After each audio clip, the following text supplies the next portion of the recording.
বারে বারে আমি জেলেছি আশার বাতি, বারে বারে আমি জেলেছি আশার বাতি, ধীরে গেছে কত যে যাবে সারাদিন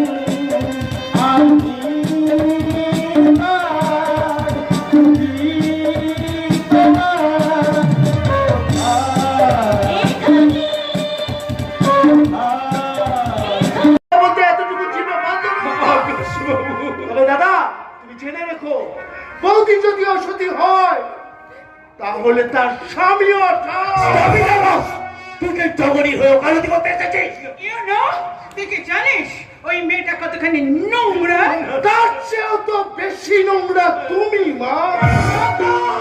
ছি মা ছি, একটা মেয়ে এখানে দাঁড়িয়ে দাঁড়িয়ে লাঞ্ছিত হচ্ছে দেখেও তুমি নির্বাক দর্শকের মতো দাঁড়িয়েছো কেন মা? ওই টগরি বৌদির মতো তুমিও তো একটা মেয়ে, তোমার লজ্জা হয় না? তোমার বিবেক দর্শন হয় না? আকাশ বাবু, এই পাথরগুলোর কাছে হৃদয় ভাঙা দাবি নিয়ে এসেছো।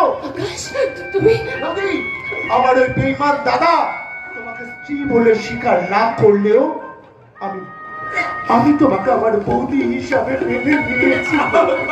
আকাশ, I warning you, খবরদার এই শয়তানি মেয়েটাকে তুই বৌদি বলে ডাকবি না। মা! আরে না দারোয়ান, দেখে এই মুহূর্তে এই দুটোকে ঘাড় ধাক্কা দিয়ে বাড়ি থেকে আউটিং করে দে। তুই বৌমার ঘরে কই কর বাবা।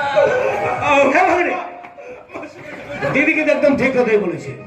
তুই যে আমার এই অভিনেত্রী নিতে চোখের জল থেকে দুর্বল হয়ে পড়িস মনে রাখিস, ফুল সজ্জার ঘরে তোর জন্য অপেক্ষা করছে তোর বিবাহিতা স্ত্রী নন্দিনী। টাটা।